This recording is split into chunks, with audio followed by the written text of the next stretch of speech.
This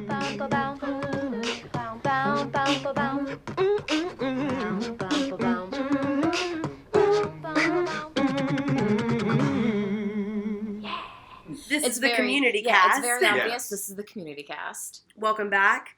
Again, we talked about it last week. Don't know if anybody's back. Don't know if anybody showed up except us. The three of us are back, and the three of us are back. Continue to be back. Yeah. Maybe my little sister's back too. But besides that, we're here again to talk community. We're now here for season 3. Yep, season 3. We will preface with this is one of the beefiest seasons. Oh yeah. One of the biggest ones to talk about on the screen and off the screen.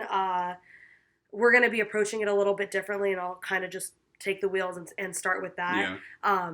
We are going to kind of go through the episode, give you a refresher on the plot if you've seen it before. For those people who haven't seen it before, you get an idea of what the episode's about, because as we go through and kind of like deconstruct and explain why these things are important, it is kind of important to know where they're hitting plot-wise within the structure of the season. So that's what we're going to be talking about today, talking season 3. So we're going to kind of split it up. We'll go through and talk about the whole episode, and then just kind of chime in and talk about why it all fucking matters, right? Yeah. And again, one thing I do want to mention that we were talking about a little earlier when we were getting ready is like there are so many other shows that were getting funding and eventually hit this syndication mark and hit 100 episodes, and so they kind of relive in pop culture history. Absolutely, yeah. Community is going to be one of those ones that we fear may fall into obscurity just because it didn't hit those milestones. And we'll talk about that a little bit more later when we get into it and flesh it out. Yeah. But that's definitely something that another reason why we're here is just because it's like maybe if we keep the conversation alive long enough, it won't die. It's become like an oral history legend of like TV. And we have to like pass it down our own campfire on the beach. I mean, you'll tell your children, they'll tell their children. Yeah, I mean, we're gonna have to show it to. We're gonna pass it along like a time capsule. Yeah, no, exactly. It's not gonna be the friends of like our generation. That's for sure. The way that like The Office is becoming and things like that. You know, which we'll talk about it a little bit more. So we'll just get on into it. Yeah. We should jump into it, Back at it again. Yeah, here we go. So, episode 1, biology, right? Biology 101. This is a really fun one. We're back from, obviously, the break. We're still getting a full run season, so we're getting 22 episodes this season. Yeah. And it comes back pretty hard. And so we come in with this huge musical number. Everybody's involved, including the side characters we've seen. It's a real big just conversation about we're going to be more normal. We're going to get our mental health together. We're going to get our lives together. All these people that you wanted to finally sleep together, like, I don't know, Jeff and Annie. We're falling so far hard into line. We're fixing all the problems everyone had. Britta's wearing like a pink tank top and like pink and pants. And she's totally like conservatively dressed too. There's not even like an idea of cleavage. Yeah, everything, and everybody's getting along, and we're going to be more calm and normal. Everybody's involved, and we're just going to finally be fine. That's the biggest tagline. And then we kind of zoom out, and we see that it's basically just Jeff having this whole daydream about what the group is going to do without Pierce being there, because we leave off last season with Pierce saying, I'm out, and actually not coming back. Yep, after paintball. And this basically revisits It's such a funny joke, because it's like that whole thing is framed basically after we watch that whole segment is like Annie's like, so what do you think, Jeff? What's going to happen now that Pierce isn't here? And it's like, oh, that was all just him, like, his delight that the fantasy of Pierce not existing, but the studies group still being there is, like, godly to him. Like, he's like, this is my ideal reality. This is my brightest timeline. Exactly, and I think it's really, like, fuck you, Pierce, for sure. And that's the thing. It's just all of these things that have been culminating, right? So Jeff is really blasé about Pierce not being there. The whole group's wondering what they're going to do without him. Yeah. And then, of course, before they have even time to worry about it too much, Pierce shows up. Says he is now enlightened. He spent all summer at the Laser Lotus Center. Yeah. He is now more in tune. Shit. And he's just so in tune with just how special everything is. And the table has magic that evolved. Thank you. That was the word I was looking for. I'm more evolved. And so the group is more than willing to welcome him back. Jeff puts a hard stomp on this, and he's like, we don't have a class together. You can't be in the group. Basically manipulates the situation to say, well, if you want to join us, then we'll see you when we see you, because we all have a class and you don't, and kind of just moves on from that. Yeah, he establishes that, like, well, since we've, like, hung out so much and, like, we're really cool and close with each other, we can just be friends and we don't need a class. So you don't need to worry about being in the study group with us. Therefore, you can still be a friend, but still getting basically that he gets a study group. So Chang is living in the vents. Meanwhile, Cougar Town is getting moved to mid-season, which I think is an important thing to mention, because I feel like Cougar Town is something that was mentioned last season. It gets revisited this season, and I feel like it's kind of an allegory for Community itself, which we'll talk about a little bit later. But basically, it starts the joke of 6 seasons in a movie, and that's why I want to mention that, because Abed is, so worried that it's going to get canceled, and so they're like 6 seasons in a movie, right? And so that's kind of a running joke with all the Community fans. The group starts to take biology together, which is finally taught by a professor that wants to teach them. Mm-hmm. He's an actor from The Wire. Professor Marshall King is his name in the show, and he basically is trying to give this whole speech about where he comes from and why he takes this job so seriously. Jeff can't take anything seriously and gets kicked out of the class. In that turn, he gets kicked out of the class, and there's a space available, and it gets taken by Pierce. Yeah, of course. Right, exactly, as it would happen. And then Jeff has to deal with the repercussions of a situation of being like, well, you said that we were all friends and we don't need to be in a class together, so you don't need to be in a class with us. We're not switching our class. Exactly. And that's the resolution that everybody comes to. Meanwhile, I think one thing that's really important to mention is in the beginning, basically after everybody's talking about what they're going to do about Pierce, the dean comes in, and he's a whole new dean. He's dressed seriously. He's a lean, mean deaning machine. Exactly. No costumes, no more silliness. All of the, the bottle episodes and all these different things, we're done with that. Yeah. We're doing that. That's last season, and I'm taking this seriously. And so I think it's really interesting, which we'll talk about more later, but kind of what that storyline represents in the whole storyline of what's going on behind the scenes. Yep. So basically, while the dean is taking this job so seriously, he resolves he's going to get the monkeys out of the vents. That's the first thing that's got to go. And second, he wants to talk to the vice dean, who's spending more of the budget than he'd like. We meet Vice Dean Laybourne, who is John Goodman. He is the vice dean and the head of the AC Repair School. The dean shows up at his office, learns that they're getting most of their budget, if not all of their budget, from the actual successful appendage of Greendale that has people getting jobs. Yeah, the AC Repair School. Exactly. And people are getting jobs. People are getting, so that's why they're getting a lot of funding back from all of their alumni from there. Well, I really like the AC Repair School because I feel like it's kind of like a really cool like analog to what's going on behind the scenes with NBC. Because the people on Community feel like they're really doing something that's quality, and it is. They're really passionate about it. They're pouring themselves financially even to points to keep the show going and prove that it's a success and that people enjoy it. And they're not really acknowledging what like the AC Repair School / NBC is doing, and they feel like no, we're gonna just do it our way, and we'll like get ourselves in line and we'll make a joke of it, and you'll keep us on because we can do what we want. We're Greendale. And then all of a sudden this guy comes in his meeting and is like, we might be the AC Repair School and you might not have respect for us, but we have mad money and you get your money from us. Yeah. And if you're going to disrespect us, this is what happened. You're just not getting money. And we're letting you know that before season 3 behind the scenes. Yeah. So that way in season 3, this first episode is also like the dean acknowledging like, oh, well, NBC said you don't want to fall into line. Fine, do it with less. And you still have to do it. Yeah. And they had to. And that's why the dean's like, we're going to do the same thing, but with a lot less money. And then it's also kind of this thing, like the show's going to still be great, but it's at the cost of like so much in the background. And I don't know if that's like clearly communicated. I don't know if that needs to be burdened onto the audience, but it's almost something that's kind of like subconsciously given. Basically, Jeff is also trying to get, simultaneously Jeff's trying to get back into the study group, trying to get back into biology, basically.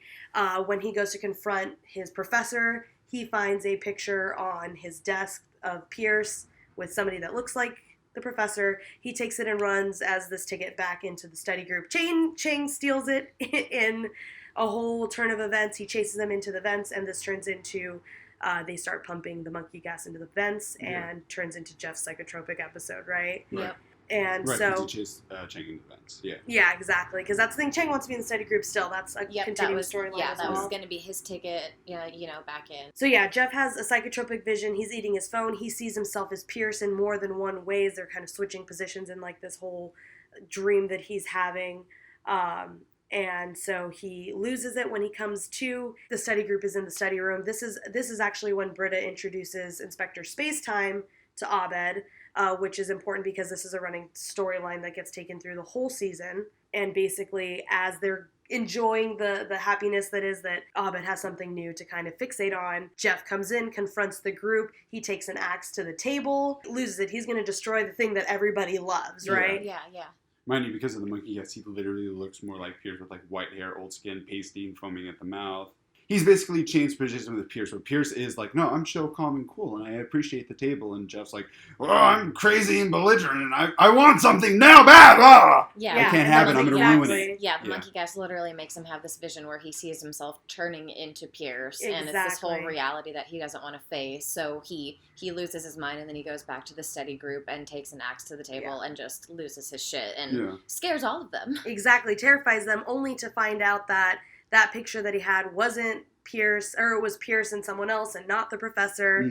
And so he realizes he's overreacted. He leaves, and then immediately as he leaves, the dean comes back, and it's one thing I really appreciate because he comes in and he says, you know what, this semester is actually not going to be any different, except for the notable exception that we're not going to have any money. And that's really important. We'll talk about it a little bit more later, but that's just a whole allegory for what's going on, basically, again, behind the scenes. Jeff's like, what's his problem? Yeah, exactly.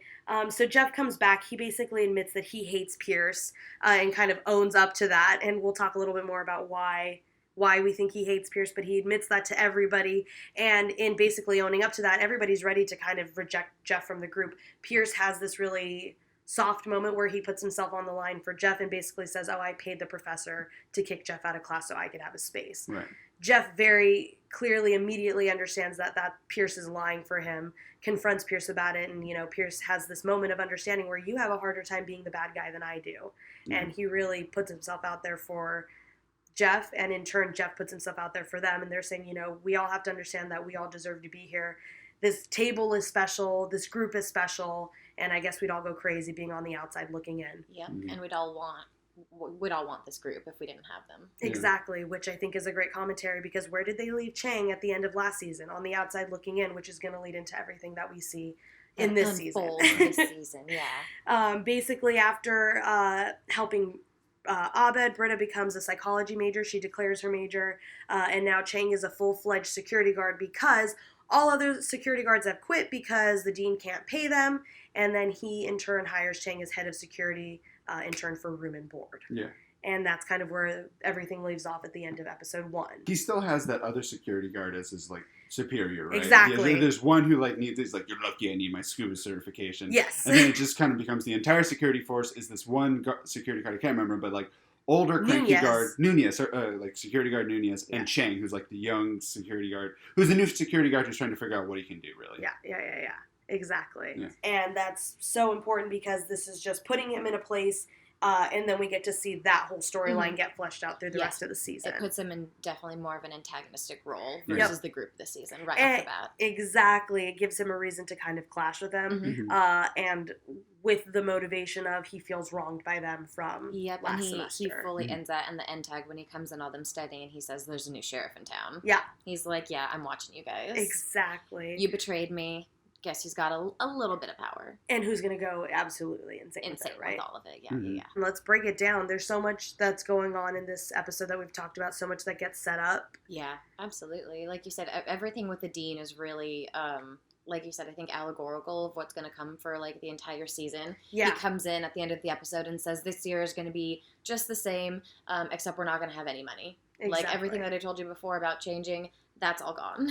Exactly. And I think that that's so important to note because it's like he comes in at the beginning and wants to be like, oh, you know, we're going to be different. We're going to be serious. We're going to do the things that we're supposed to do. And it's the same message that's kind of being passed along in that song at the very beginning. Exactly. Where it's just like we're going to be more calm and normal and all these things. And I feel like they're really, really, they're basically just speaking to what's going on behind the scenes. Like, very, like, just like in your face about it, honestly. Yeah. I think the song is basically their way of saying this is what the network wants us to do. Yep. This is what the expectation of everybody who's watching the sitcom who doesn't get it. This is kind of the standard of the NBC saying, like, we want you to at least kind of hit these checkpoints because they're successful for your contemporaries on the same network at the same time, which were Office and Parks and Rec. Great point. Yeah, so they had to basically be like, you have to at least conform a little bit. Because if we're putting something on here, we want it to be big. We don't need little guys. We'll make room for someone who will be big. Yeah. I mean, that's why they got Brooklyn Nine-Nine after it got canceled from Fox. They were just like, no.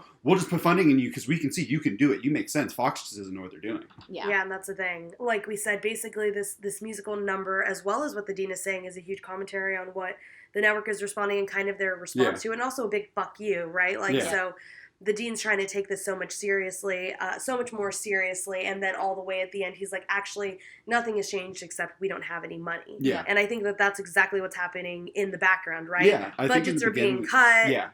In the beginning of the third season, like, people behind the scenes, including Dan Harmon, were, like, pretty aware that the third season might be the last. It was the make or break season, yeah, right? Exactly. Definitely. It was like they were prepared for a 10. The people above told him, like, you need to perform because your first 2 seasons were okay, but we want more from you. And if you don't, we could just stop it right here. And they didn't say they were going to get canceled, but, like, everyone who was working on it, which is, like, kind of a terrible feeling to imagine the conditions we were working under, to be like, you still have to make a 22 episode TV run and do it knowing that it might not be successful. Yeah, so have it be funny, have it hit all the marks, have it accomplish all these things. And you love the show, so that way, like, you actually have to, like, do the service of, like, and we have to finish it and maybe in a way we like. Yeah. So how do we do this? How do we make ourselves happy, the fans happy, the people who are working on it, who are actively, like, we'll learn later on how much it is, but they're taking huge pay cuts and paying deficits because they love this show and the creators. And ultimately, it's just because they're afraid that they're going to get cut from above. There's all that going on. And then I love how it definitely has Jeff and Pierce resolve all of their issues. And that was like the one lingering thing from the last season, because everyone else is very obviously clearly forgiven Pierce. So the fact that Jeff does it. Yeah. But the fact that Jeff does it in this episode, going on for the rest of the season, that's when they start calling themselves a family. And, like, that's when they're all like, okay, now we're all here. We all care about each other. Like, this is really the season where we see them come together and they're the closest as a group. And I really like that we get to see that throughout the whole, like, season 3. Yeah, it's a more familial unit than friends. And if we're being honest, I think because they're so close, it's the only reason that they make it through everything that eventually happens to them, right? So that takes us into episode 2, Geography of Global Conflict. This is one of my favorite episodes. Yeah. 2 main arcs that are going on basically are the model UN that's going on in one kind of appendage of the episode. And he's, like, heading that. Exactly, and then the second is Britta's Rebellion, and I think that this is such a that's a fun little. This is a fun little fire that they light, and I really like watching. It's real fun because it's a real fun of an exploration of, like, where Britta is in her life and as her character, and, like, you get to, like, see, like, the conflict and the path she's at. Exactly, which is cool. And that's something that we kind of like a mirror of Jeff's path too. You're right, and that's something that we check into kind of in the rest of the series as well. So basically what happens is Annie's in a different class. She has met her match. Exactly. Yeah. She's in geography. She's competing against this Asian Annie Kim, who's all of the things that Annie is, but maybe even more hardcore, it seems. Meanwhile, Britta's walking with Shirley. She sees that an old friend from her anarchist days was tear gassed and arrested at a protest, and she basically has to confront getting older and her life has changed. Yeah, and she, like, longs for being, like, a rebel again. Yeah, because this episode starts with her, like, reveling over the fact that she got a backpack and some highlighters. Right, she's stoked about these small little changes that she's making in her life. Yeah. And then she's kind of saying, it's like, oh my god, I remember when I was out there, like, fighting the power and making a difference in her head, right? Right. The difference she made is questionable, but in how it made her feel is obviously the paramount Worlds thing. Apart, yeah. So she has to confront that, obviously. She still wants to, be her old self in a lot of ways, so she has to deal with that conflict. Basically, in the background, Asian Annie has stolen Annie's model UN idea. Yeah.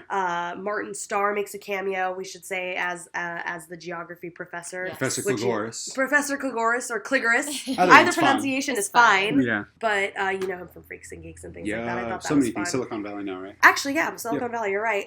And so basically, he loves Model UN so much, he has them do a Model UN off as a competition to decide whose Model UN gets to say and be the representative of Greendale. Meanwhile, at the study group table, Britta professes that she still wants to rage against the machine, and resolved that she's just going to go back to stirring the shit pot and trying to be an advocate and an activist. Yeah, and just wants to attack society and the machine in every way she can. Even though she really doesn't have a purpose or anything that she's truly doing. She's just like, she's like walking down, like, the hallway and, like, yelling at people for just like breathing because she's mad. She's just mad. Exactly. That's she's kicking trash cans and she's mad about herself and where she is, not about anything. And projecting it on everybody else. Yeah. And it's really fun because then her and Chang have this whole conflict over the whole episode because Chang wants to feel powerful and fight crime, and Britta wants to go out there and still be an activist and make crime. So it's them, this whole push and pull with I think it's Lionel Richie. Yeah, Lionel Richie playing in the background. Is it me you're looking for? I think I cried the first time I watched that episode because it just felt so brilliant. Yeah. And I love how it's like one of them, like he feels like he's like a super detective and she feels like she's the greatest anarchist ever. And it's a community college student and a security guard at a community college. Using each other to feel something that they need to feel inside of themselves. Yeah, their reality. Very good point. I love that so much. As the Model UN off is going on, we realize everybody actually takes this really seriously, gets very prepared. They go through and have the whole Model UN, off, and it's actually going really well at first. Mm-hmm. Things are going all right, and then basically a fart distracts the group. Yeah. And what sucks is like they really were on the up and up there. Oh yeah. They're showing that they were doing great. Their chemistry was so much better than the other groups. Yeah. And then one fart tears them apart. Yep. They all start laughing over that. And then they can't. It's a shame. They're distracted. Yeah. They can't focus, and Annie loses her fucking mind. She literally. Well, because she asked Jeff, she's like, Jeff, help me get this all in order, because Jeff's been helping her the whole time. And he's daddy. Jeff, he can like pull him in the line. But he goes with everyone else, and then then that sets Annie off because she's like, the one person that I'm relying on isn't even there for me. Like the flip gets switched in her. Thank you so much for saying that, because that's the straw that makes her break. Because we see Annie's a pretty reasonable person until she's not. Yeah. And then there's no reason, and that's what she does. She throws herself on the table. She wants to win, and literally reacts like tantrum. Has a hissy fit. A literal hissy fit tantrum. Yeah. Storms out when she realizes what she's done. And my favorite part, and it's one of Stone's favorite jokes, one of my favorite jokes. I think all of ours. Actually, all of our favorite jokes are. So she has her whole hissy fit, and then he says, "Oh, you're acting like a little schoolgirl, and not in a hot way," in front of everybody. And then he like turns to everybody. He's like, "I understand what I said. Makes me sound like a pervert or a dirtbag, but." Let me explain. And then he just walks straight out. He just leaves. Yeah. He's just like, yeah. Yeah, because... I love that. Sorry. He's like, it's I'm hot. not backing down. This wasn't in a hot way, because I do like little schoolgirls, and it kind of addresses, it's like, maybe I have seen Annie like this, but now she's taking it too far. Exactly. Meanwhile, Chang and Britta are taken in to talk to the head of security, Nunez, and he's like, she's never going to commit a crime. You're not a real security guard. This whole charade needs to... police officer. The whole charade needs to end. Yes. Yeah. And kind of shatters their reality, and they both feel really shitty about it, right? Meanwhile, we go back. Jeff confronts Annie, explains that she needs to grow up, and he also needs to deal with the fact that he can't keep making her like a child in his head to make him more comfortable with the fact that she's getting older, becoming a woman, and, he has to address that, like, it kind of makes him feel weird, when you see the people that you love as children kind of growing up and understanding that, like, now there are no legal boundaries and things that are making you stay away from her. And there's no blood boundaries either. And so the only thing that's holding you back is your respect for her, basically. Exactly, yep. And tells her that she needs to grow up because we need more women like her. Yeah. And she also needs to grow the fuck up and not act like that anymore, because that's not okay either. So they return to the Model UN off and propose to make one United Nations. Yeah. Basically to say we can all be on a group. We can be in a group together and separate and compete. Yeah, exactly. If anything, we can work through our differences, because that's what the Model UN is about. And I actually think that's really, really cute allegory. Yeah. And of course, Annie Kim, being the fierce competitor that she is, she's like, oh no, I'll just win, because I want the actual victory. And in the end, in a twist, Martin Starr hands them the win, because that's what the real United Nations is about in reality. Work together, not apart. At the end of that, Britta makes her grand entrance into the Model UN off. Yeah. And she has like a shirt where she's like covered in it's a whole body like Barbie. Yeah, exactly. It's like Barbie, like legs and arms and like body parts and heads. All over and she's not even saying anything. She's just like she's just chanting and she's doing just dancing. This weird dance. Yeah, and then Chang comes in all slow, and they get close to each other, and it looks like they're like getting ready for an embrace, and then he like grabs a taser and just totally gets her and necks her with it. Awesome. And she just falls like a damn doll, just, and takes her out, puts her by the arm. Carries her limp body out. Yeah, and then it's like this low, like kind of like loving thing they're looking for, and then Britta spits right in his face. Oh, glorious! And then he's just like, glorious. He's just like, I am not moved by anything. They both got what they wanted, and they just need to walk out, smoke their cigarettes together, and go. Exactly. Yeah. I absolutely love that one. Definitely. So. They both got what they wanted out of it, but then they kind of accept where they really are. Exactly. They're like, we're still here at Greendale, but we've addressed these issues that we've had, and we've at least gotten to live out that small little fantasy with each other. Yeah. And it's actually fantasy. kind of a nice... Exactly, it is. But it's a nice moment with Britta and, weirdly enough, Chang. And Chang, you're right, where they kind of, like, share that they need each other. Yeah. they both acknowledge that they feel small in a lot of ways. Yep. And kind of and needing those outlets to kind of empower themselves. So like I get that. Mm-hmm. And then I really like the model you went off because it shows that the group can come together. As a group, they can do anything. Yep. Mm-hmm. You know, in reality, they were all really prepared, and like even Pierce, they showed up for about each other. Everybody did. He did. He loved Somalia. Yeah, he wanted to go there. Troy did a bit, and then Jeff was Shangri-La. like, "Oh my God, you're so stupid." And then he was just like, "Let me check your shit, baby." Exactly. And then he did. I know what I'm And talking about. even Troy was prepared, and then they all. Because everyone who's prepared and wants to work together, you get shit done. That's it. And they're if you gonna take do it for competitiveness Annie. out of the equation, everything gets done. And I think that's a good point. Just don't compete. Just work together. Yep. You'll always get more done than competing, working together. Yep. So, Definitely. And I like that you said, too, it has Jeff kind of address those issues with Annie. So it lets you know that Jeff is aware that they're getting to this point in their life where Annie's becoming an adult, and he has to choose to either go for that or to respect her and let her become this amazing person that she can become on her own. Yeah, grow into herself by herself. And not, like, ruin her. No, because yeah. he would. He totally would. Like He saw indulge. how much power he had over her last season when they come back yeah. from break, and after just making out with her, that she was just infatuated. You And know? she struggles with being like the doting wife when she And wants to needing fantasize. to She's be like, needed, exactly. She would very much like lose her sense of motivation, letting Jeff basically Her drive, dominate her life and her romance. Yeah. That's true, and I really like what you said, that he has to make this choice basically, and he's also in a lot of ways choosing the group. He's like, I'd rather have her as a friend than a sexual object that I know I'm going to use, get tired of, and leave basically, and then in doing that, it's going to put everything else in jeopardy. I'll destroy my family. We're not even just a group anymore. Exactly. This family's more important to me. Yeah. It's a huge theme of season 3 is that we are a family. Exactly. That's why we work so well together. That's actually yeah. Yep. And That's they what we'll really talk about throw later, the yeah, fact too. that they're a family in your face in this next episode. Literally perfect segue. Thank you so much. Because season 3, episode 3, competitive ecology. So this is a really fun one because I think this is a great glimpse into who the study group is to everybody around them. Yeah, right? we get a little bit of a perspective about who the study group, of how the study group is really viewed at Greendale. Because we see them as a TV show, but like regular people would probably see them as the popular kids. Yeah, and I like that even at Greendale, there are popular kids. Everywhere you go, Everywhere no matter there's how a clique. nerdy you are. We've talked about it before, like in our high school, like the band kids were getting like mad sex. Like they were They just getting fuck themselves. laid. That's Yeah, the thing. they figured it out. interbred. Yeah. Within their group. But we understand that, right? It's like even within the nerdiest nerds, the most popular, there are still the cool kids, right? Yeah. Even at Greendale, the place where all the weirdos come together and The can losers find and the themselves. rejects, Yeah, exactly. They're the popular clique. They're the popular clique, and they stick out, and they're kind of assholes to everybody else who's just normal and just like trying to be regular people. And they there. don't want to be friends with anyone else. No, thank you. And that's why this whole episode happens. I love it so much. So, two main things that are going on. For me, the A storyline is the partner debacle, trying to iron that out, and then B, the Chang spiral. Yes. So, we'll break that down a little bit more. So, basically, this starts out with a really fun little, like, homage to, like, detective movies and different things like that. Yeah, film noir. Absolutely. Yeah, it's really, really cute. It is really cute. So Chang is fully living on campus with so much so that he's like has just a mannequin-like partner.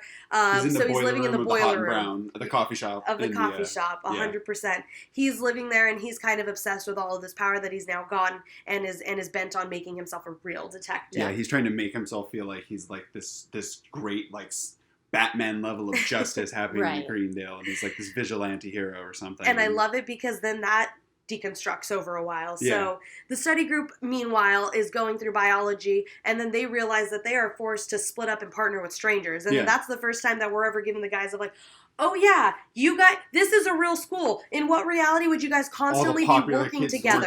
Exactly. And get to pick, these odd, you guys, there's 7 of you guys. How are you guys constantly in a group together, right? How does that work out? Yeah, I'll have one group of 7 because they're friends. Yeah.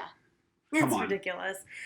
So they're forced to partner up with strangers. They approach the professor and convince him to let them partner up with each other because they're what does Annie say? We're a family. She's like, we're a deeply internet crew. Exactly, We're a family. They all give examples of why they should be partnered together, and then Professor Kane is just like, I just don't want to deal with you guys anymore. Like, fine, be a group. Yeah. There you go. Exactly. So they get what they want. Yeah. And then so they get what they want, but then they realize there's an odd number of them. They can't split off into pairs like they need to for the assignment. And we get the introduction of Todd. Yeah. Todd, who we quickly learn is the worst to everybody because he's the one outsider that's forced to try to like penetrate this impenetrable group, this family. 7 psychos that are like such cool people as well. Oh, God. Yeah. So in the background, Chang becomes obsessed with being a detective, spirals into insanity. He's looking into the mirror and, like, doesn't recognize himself. Yeah. He's staring at people and, like, talking in his head. So much of his scenes are just, like, soliloquies to himself. Exactly. And he's just, like, doing, like, speeches. Because he's just... the whole narrative he's writing has to exist in his brain. Right. So basically the whole the episode he's just like, yeah, and this is what I see and feel.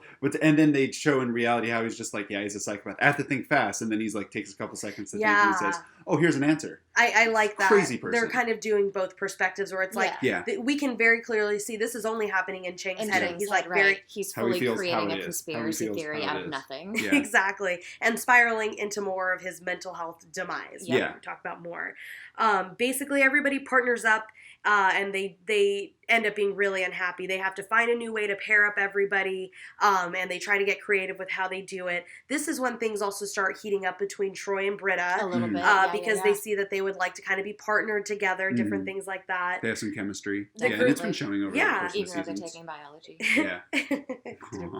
Look at you. The group votes to switch up their pairings, but they still remain unhappy. Meanwhile, Chang is gone, full lunatic. He's bought a whole box of like these matchbooks. Arizona matchbooks. And sets his entire highway he's on finding fire. this like insane conspiracy and like like he's literally finding trash and thinking it has something to do with this greater narrative. And it's him just deluding himself further and further. And he's basically made his whole hideout like just an inferno. It's like covered in paper and yarn and all this stuff. So one little hits like the furnace and it creates a whole fire and it a ball of yarn. It rolls at the furnace and then it pulls across and he has that box of lighters that are now in the room. Yeah. Which is basically like a little bomb. And then pop back to everything with the study group has now come to a head. They've been fully fighting like hours in the study room the entire night, trying to figure out what they're going to do and how they're going to split up. They haven't even done their assignment yet. Yeah. Everything comes to a head. Britta tries to set the ballots on fire because Jeff's trying to reveal everybody's votes because he cannot deal with the fact that he was like not number one in everybody's fave. Exactly. Like, and in lower everybody's than eyes. Todd, a person they just met. Someone they just met. That's more what hurts him. He's like, oh, I get that maybe I'm not number one because I am lazy and cool, but I'm cool. Yeah. Come on, and someone wants to work with me. Which is a thing that we always learn Jeff can't handle it. So Britta tries to set the ballots on fire, throws them in the bucket with the turtle that they found, and now this is Todd's turtle. And it comes to a head with Todd calling them out on their shit. Oh, He's like, what's wrong with you people? I thought you were supposed to be friends. I thought you were supposed to love each other. Your love is weird and toxic. It's incredible because he says what everyone at the school is probably feeling, looking in on this group. Like, what is wrong with these people? So he has this whole freak out, and he storms out, right? Teachers are getting fired over them. Yeah, like, I mean, crazy come on. stuff. Actually, you're so right. Chang and Professor Betty White both got like dejected from their roles. Of the group, essentially. So true. That's true. So and we'll learn more about the biology professor later on. Yeah. And I love that because then Todd storms out and they're kind of forced to sit in their shit. And before they can even deal with it too long, they realize that class starts in 10 minutes. They gotta go. Yeah. So they make it back to class. They fight all night, make it back to biology, and the professor calls them out on their shit. He's like, do you understand Todd called me crying? That man served in Iraq. Yeah. And they're upset that they broke him because they did break him because they are crazy and toxic. Todd was so easygoing. He's literally just like, I'll work with anyone. They're just talking shit solve on it him amongst yourselves. the whole episode, and they keep, no offense, Todd. No offense, Todd. None taken. The whole time. They just let him, he lets them shit all over them, and they still can't make it work, which says that there's something fundamentally wrong with them. Basically, the professor labels them the mean clique. I love that so much. And exactly because... We had a name for you in prison. The mean clique. But that's the thing. It's like, it is really that simple. They are kind of mean. They're kind of assholes, and that's how it is. And so their punishment is they basically have to share everything the rest of the semester, including their grade. They fail the assignment, and he passes out. And basically, in the end of all of that, we go through on the other side of it, and Chang has burned down a security closet, basically. Yeah, because the main security guard. Main security guard quits because he tells the dean, like, this guy has serious mental issues. You shouldn't be giving him power. and a room burned down, people could have died, we need to call the cops, we need to call the fire department, like we need to address this. And the dean's like, oh god, I don't want to get them involved, looking into Greendale. Exactly. What's because that mean Chang for me? wasn't supposed to be living there. He's working for free for room and board in a place that isn't zoned for living. So this is actually 100% on the dean. Exactly. Yep. So in trying to cover that up, the security guard quits, and then you're right. He promotes Chang to head of security. Yes. That's when this happens. To keep it all under wraps. Because the dean is just trying to cover up all his messes with the worst, like, Dollar Tree Band-Aids. Yeah. That's they fall off after 15 minutes. And at the end of biology, then the kind of group comes together and they kind of lick each other's wounds. And one thing I really like about this episode is there's not a very clean resolution with the group. No. They just kind of love each other. They love each other and, like I said, lick each other's wounds, and they just feed into each other's delusions of like, man, what was making everything so shitty was actually Todd. Yeah, it's not us. That guy he sucked. threw everything off. Yeah. And then they talk even more shit on Todd. Yeah. Exactly. And that's just how the episode ends, is just like Todd hearing them blame him for all of their toxicity. And a close-up of him with, like, the tear. The tear like dropping down his eye. It's great. It's awesome. And I like that they don't button that up very nicely because it's very telling of the group. And this continues through the rest of the series. Like season this is who 6, the group is. They still keep doing this shit to everybody around them, and it's something they even talk about and are more aware of. And this one ends with the kind of end credit scene. Britta has the group take a psych evaluation for her psychology class now, and basically she sees all penises in the bubbles. In the bubbles, she thinks everybody was pranking her, and then she decides that she also needs to take one. So they all take the psych evaluation, which is really fun because we revisit that a little bit later. In a couple episodes, So, go ahead, I'm sorry. No, I said, like, I like the professor, like, dooms them to, like, what they want. And it's like, no, this whole time you've been working together to get together, and you fought for it, and you wasted my time, and you wasted all these people's times, and you traumatized Todd, and you guys just claimed you're so good together on a workout, and they are no terrariums.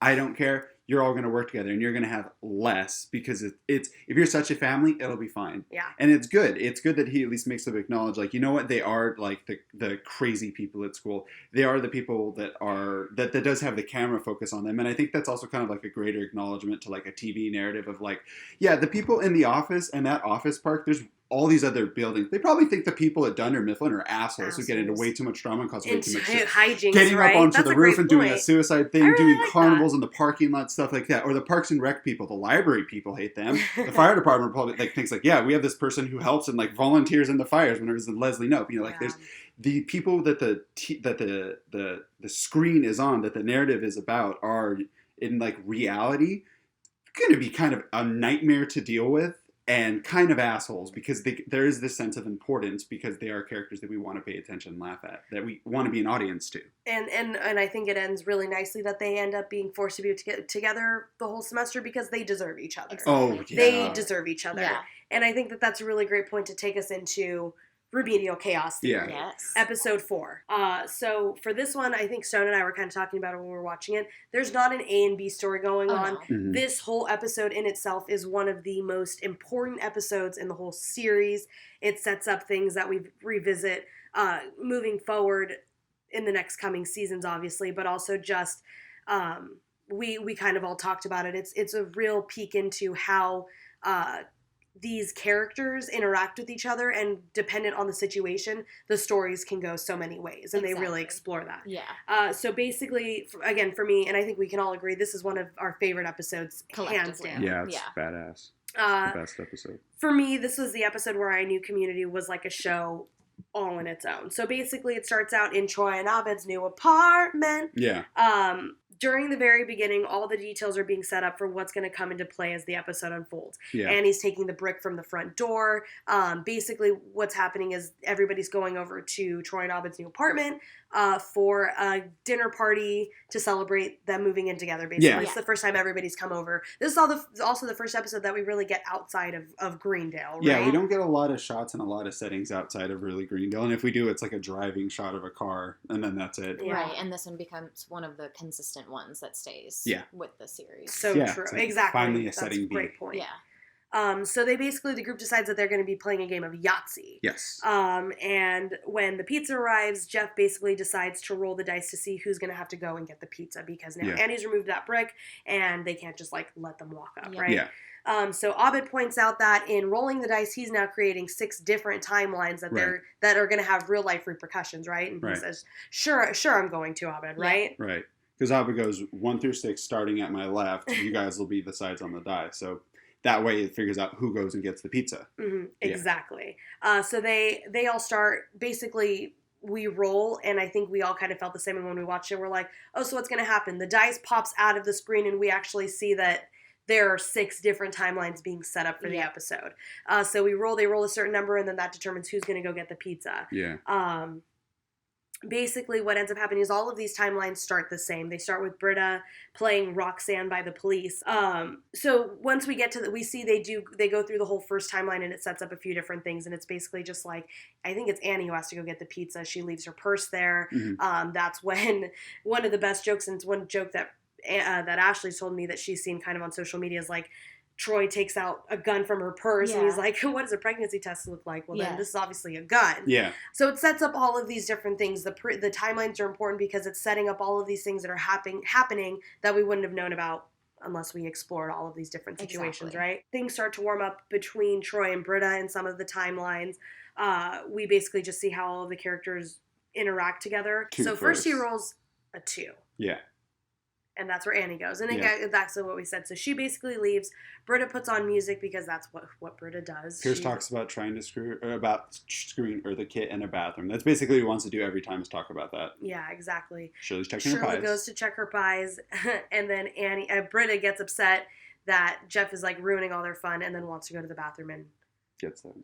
But yeah, exactly. We reveal she's smoking basically. I think what's really cool about this is, like, in everyone's different timeline, like, each character is still very much themselves. So it's like they're themselves throughout each person's different reality, no matter what. 100%. Yeah, this episode is about basically that there are 7 character elements in any given story, and I just want to show what happens if I remove one character element, what that timeline looks like, and how that affects the balance. And it's really just kind of like they're using this really fun narrative to acknowledge, like, no, if one person is gone, this is a different show. This is a different thing. There's a different element. The reaction is different. There's not this relationship. And I like it because there's all the same beats are happening. So again, it's like Pierce wants to talk about baking Eartha Kitt. Someone has to go get pizza.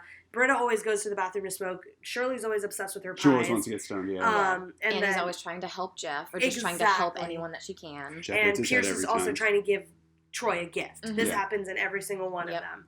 So basically, when they get the pizza at the end of the first time, and he's like, oh, I wonder what happened to the other timelines. Oh, sure, Abed. And then we go back to when the doorbell rings, who has to go get the pizza. Right. So we set it all up again.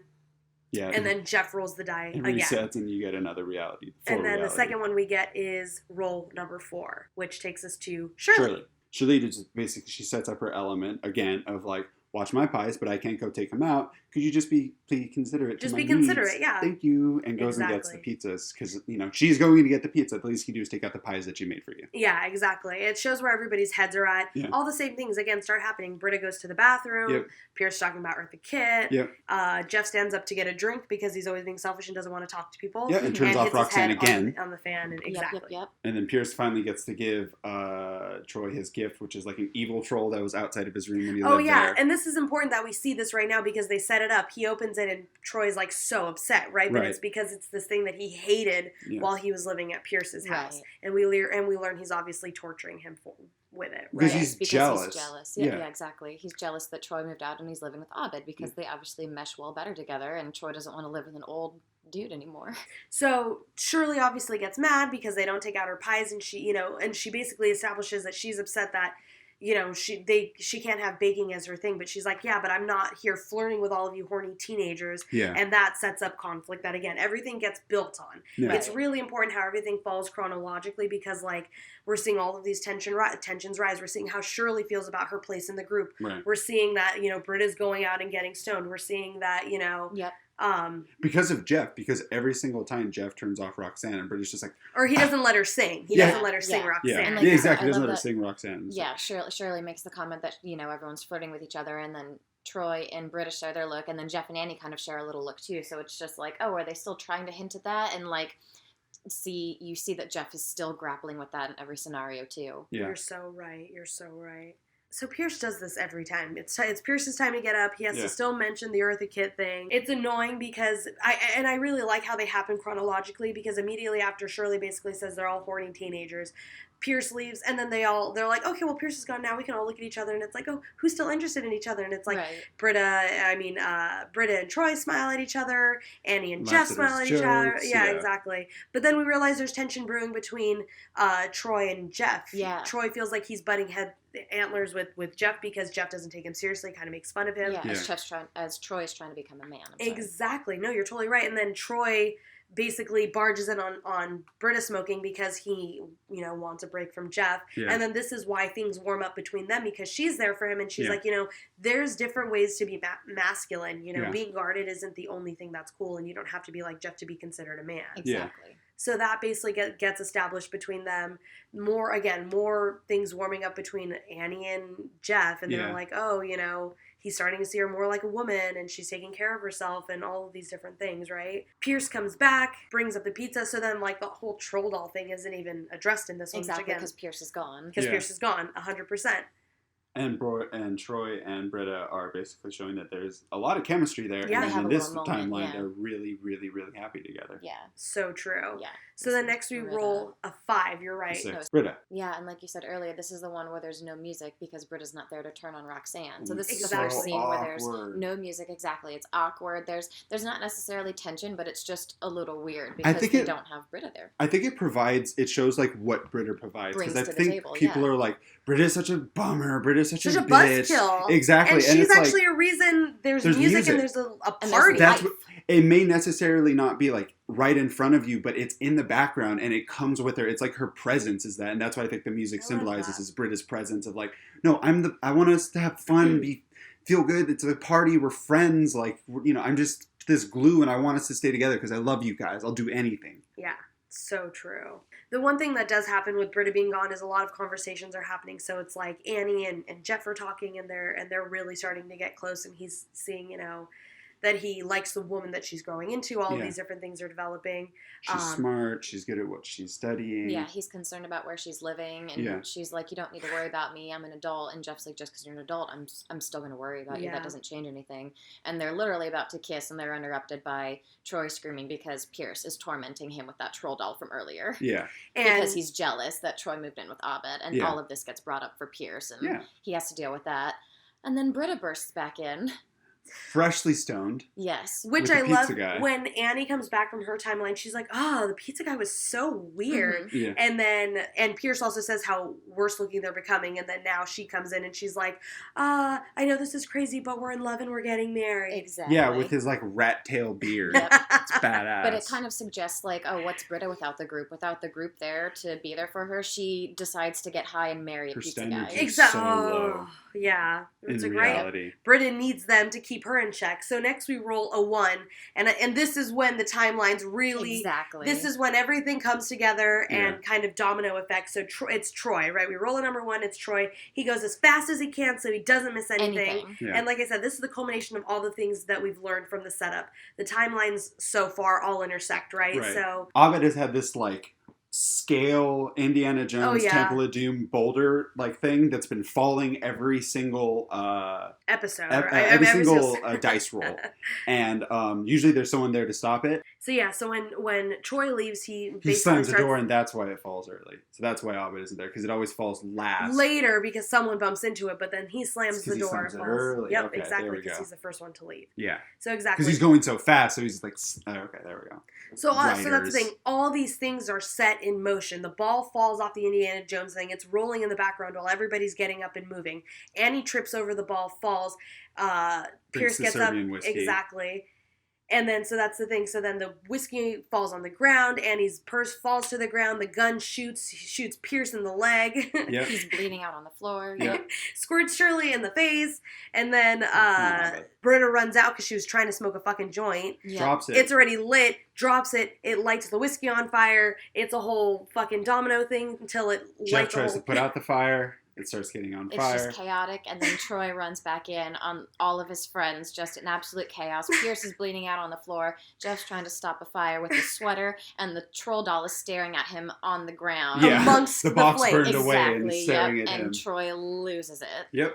And then we cut back to another dice roll. Exactly. Yep. So true. And then we roll the dice again. I think we get a number 5. Right? And it's Abed. who ends up going and leaving, and he demands money from everyone. That's one of my leaves. favorite things. Yeah. Troy basically checks out Britta as she walks to the bathroom, which I also noticed. So I like that, again, all of these beats are still happening throughout all the timelines, just how the level that they're turned up to is different. Yes. So basically everything is going so well in this timeline. Everyone shares a really vulnerable moment with someone else. Troy and Pierce have a moment where, Troy thanks him for letting him live in his mansion, but he wants to be his own man now. Yeah. Britta and Shirley. Britta eats Shirley's pies because she's super stoned and she says they're delicious. Yeah. And Shirley's like, sometimes I feel like that's my only identity in this group because I don't have anything else. Yeah. Exactly. Annie and Jeff have their moment too. You're so right. And then it all goes to shit. Exactly. I was gonna say, everything comes to a head and snaps, and everyone reveals something really ugly then. About themselves. Yeah. Oh, man. And it's like you said, shit hits the fan, and it's just like, oh, yeah, nope, everything you thought was going to happen kind of left turns. Yeah. So then basically, Abed comes back, and he's like, oh, well, I found a nickel in the hallway, so I'm kind of happy. Yep, and he's oblivious to how everyone is just upset at each other now. Yep, because that's really Abed, funny. Right? Exactly. He's just like, I'm doing great. I found a nickel in the hallway. We just got pizza. Yeah. And everything's awesome. And basically, it culminates in they do one more dice roll, and Abed catches the die. Yep. Yeah. And basically, he says that life is already unpredictable enough. And, we need to actually invest in the things that are consistent. We all have these consistent qualities, and kind of says something nice about everybody. Yeah. And then points out that Jeff is always going to be son of a bitch. Yeah, that's his quality. Because he rigged the game. Yep. He rolled the die, and it has only 6 sides, and he rigged the game in which he was never going to have to go get the pizza. Yep. And reveals that to basically everybody. And so they all basically make Jeff go get the pizza. And with Jeff gone, the song plays, Britta plays Roxanne, and instead of him being there to stop her from singing, everybody breaks out in song and dance, and everybody's just letting loose and having fun. And Jeff comes back and is just kind of watching them be big dorks by themselves. Pierce throws away his troll doll because he decides he doesn't want to torment Troy. Yeah. It's actually, all of it culminates in a really, really nice moment. Yeah, exactly. And everybody kind of comes together, and Jeff actually doesn't intrude on that. No, he just watches and, actually has a really nice stare on, or, look on his face where he's just like, yeah, these are my friends. Exactly. It's really sweet. And in the end credit scene, we do see that the darkest timeline is a thing. Does in fact exist. Darkest timeline is there, and basically everybody's sitting at the table, and Abed, darkest timeline Abed, evil Abed, resolves that they want to get revenge on the prime timeline. Yeah. Yep. And get back at everyone. Yep. So let's talk about it. This is the biggest episode, I think, in likely the whole series. Mm-hmm. It's season 3, episode 4, but Ashley pointed out to us. Oh yeah, if you notice on the door, their door number is 303, which Britta and Annie make sure of right at the beginning of the episode, because this episode was originally intended to be episode 3 of the season, but due to Dan Harmon wanting editing and everything to be perfect for it, obviously it got pushed back. And competitive ecology with Todd got pushed forward, which now that we're talking about that, the end credit with that being Britta doing Halloween, if that was episode 4, that would go straight into the Halloween episode that we'll see next. Spoiler alert. Oh my gosh. No, you're totally right. And I was like, oh wow, so that actually was literally going to culminate in next week's episode, but instead it's kind of cool that we get it like a week later. It's like, hey, remember those from a little while ago? Yeah, exactly. So I think that's awesome. But yes, this was supposed to be episode 3 of the season, but I think we all decided we like that it's episode 4 because episode 3 really solidifies the group as a family. We understand who they are and that they're there for each other. And then we get this nice little break of them on their own in a different environment where they're acting like a family and having a board game night and playing Yahtzee. Yeah. So true. It's awesome. How do you feel about this episode? Because I know for you, this was a huge standout episode and why you were on board for the whole series. Well, the reason why I really like the episode is because the first time I was watching it, I was like, okay, cool. And I really didn't have any expectation for the episode, which was, I really think was the best environment to watch it. So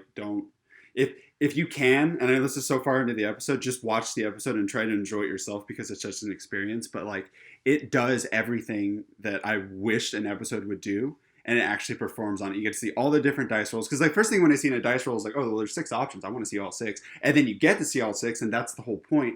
And the whole point is how the episode shows that one character can have such an effect on the group dynamic that it really shows that they all keep each other in check, and they keep kind of each other's relationships in check, because for some reason when Jeff is around, Troy feels like he can't be himself and he can't be kind and forgiving. And that's why when Jeff goes away and gets his head hurt in I think the 4th, whatever timeline that Abed goes, he confronts Pierce and is just like, listen, I'm going to be of this really tender moment with you because I know we haven't talked about it, but I appreciate what you did for me. And I don't want you to think I abandoned you. If anything, you inspired me.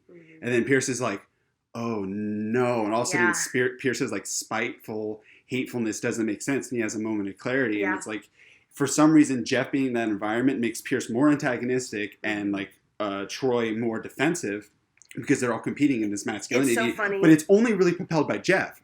And then him not being around them really shows that like it has too much of an effect. It has a really huge effect on the group. It's so funny you say that because I wrote down in my notes, especially in each other's absence, we get to see how the characters act differently around the members of the group. Right.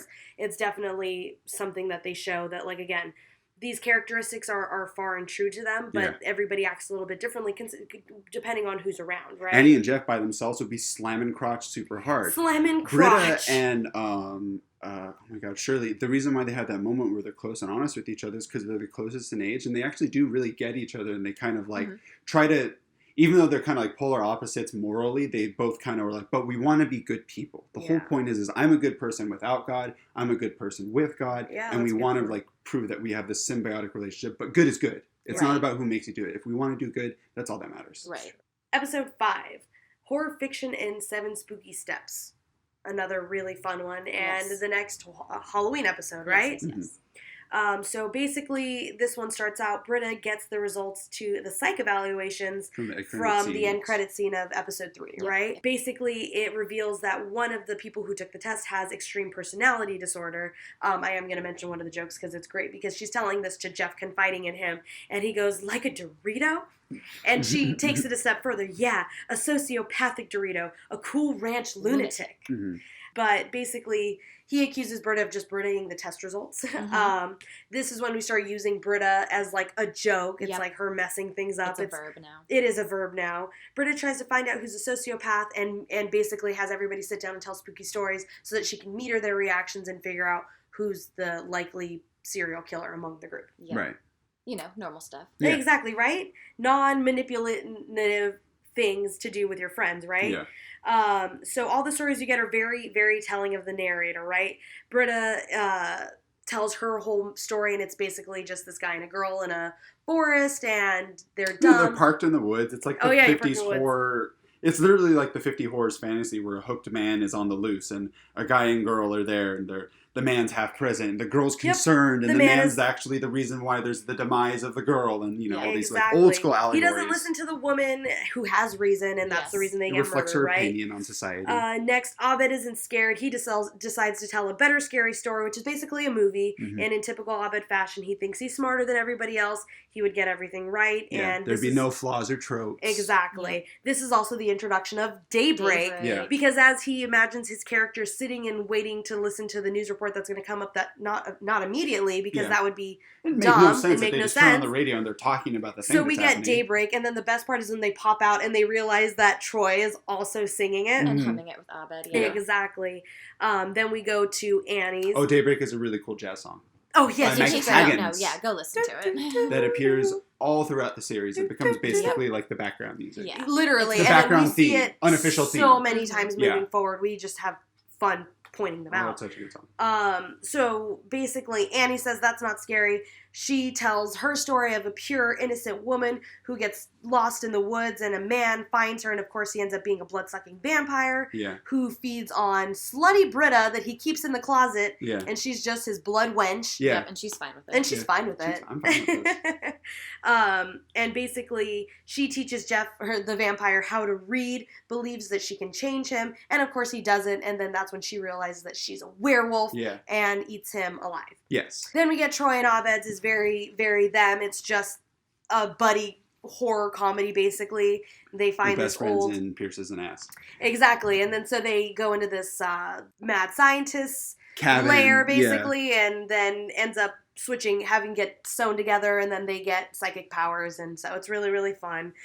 Pierce's is obnoxious and insensitive as always. It's just like a Magnum PI type situation with all these racist having sex tropes. with all the female characters of the show. Yeah, it's like not even a scary story at this point, and everybody's just so annoyed. The only people who cause crime are all the brown characters of the show. Of course. Crazy. Then we get into Shirley's, and Shirley's is one of my favorite ones. Basically, it's just a whole thing of everybody in the group, in her head, are all massive sinners, and they all smoke pot and have sex and listen to rock music and party. Exactly. And now the rapture has come, and all the good Christians have gone taken up to heaven, and now if they're hearing this, the good news is you're the coolest people left on the earth. Woo! And that's the thing. So then even the dean shows up and is there to torment them, and he's the devil. Being Lucifer. Exactly. And basically, it ends with her forgiving them, but, they end up just dying. Shirley reappears as an angel, scares away the devil, and is just like, bye! Ooh. And she just flies away, and then the devil comes back and is like, game it. It's awesome. Yeah, and then so when they realize what Britt is actually doing, they're like, why are you making us do this? She reveals that she's been doing it to try to figure out who is the sociopath. Yeah. They're like, well, you're a fucking sociopath for not telling us this, telling us all these scary stories. And then they're like, well, who do you think could do this? And basically we see Britta reveal that she's like, oh, fuck, I could be the sociopath, right? We also get the great War and Peace joke because she imagines herself reading War and Peace. Yeah, she's totally showing which Britta. We all know is War and Peace. Yeah. Yes. She sees it as War and Peace, as in a proper noun, somebody's name. And but exactly, it all is just very telling of what's going on in their heads, right? And it ends with them basically realizing she printed the test results, and so she has to rescan them because she did them the wrong way, and they find out that they're all crazy. Exactly. Not one of them is crazy. They're all crazy. They're all crazy except one person who didn't come back with sociopathic tendencies. Yep. And they basically find solace in it could be any one of them. Yep. Right? They could all be a murderer. Yeah. Yep. And I think the end credits on that one is we realize that they show everybody's test results, and the only non-insane, or actually that's not the end credit scene, that's how it ends, right? And then it ends with us finding out who's the non-crazy person. Yeah. But basically they find solace in the fact that they're all kind of crazy, right? Yeah. Except for Abed. Except for Abed, which is so telling. He's the lone sane person.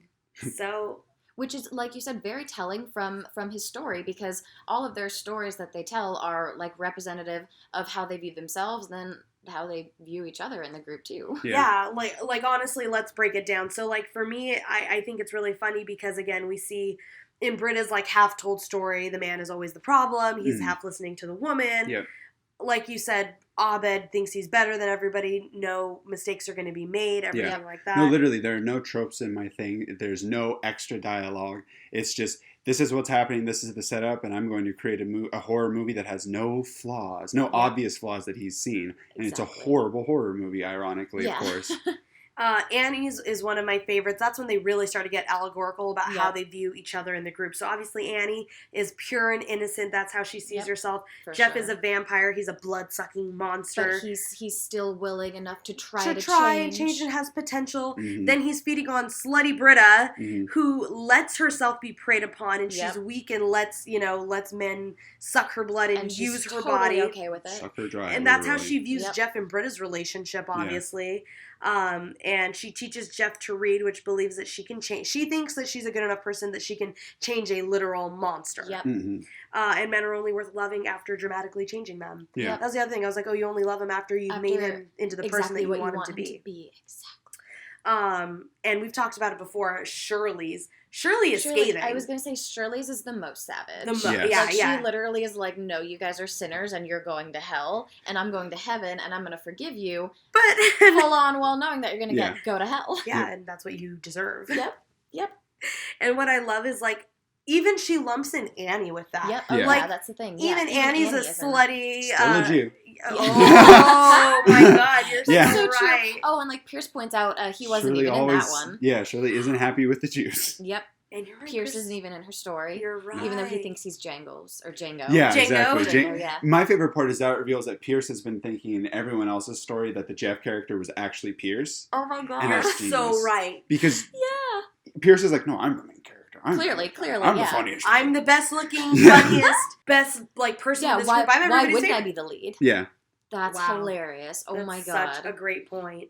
And basically, I think the whole theme of this one is just that, they're all crazy. Yeah, because even Jeff jumps in and tells his own story, but tries to use his story to manipulate everyone and just get them to forget about all of this and realize they all love each other. And he makes Chang the killer who just needs a hug in his story. So right. I forget about that one because it really is. It's this context of this episode it's his version of a winger speech. Exactly. Through Yeah. this. Yep. He's like, okay, we're telling our stories through this plot device. I'm just going to write in my speech in the plot device. Yeah, exactly. And Yeah. he's like, in reality, the killer isn't any one of us. It's somebody who needs help and just wants, to be just loved. Just wants inclusion. Yeah.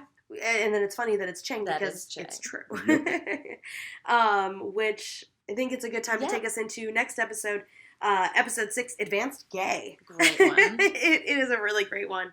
Another Jeff Pierce-centric episode. Which is really nice to get. Basically, this one starts off with the main custodian that we had met in season 2. I mean, actually, season 1.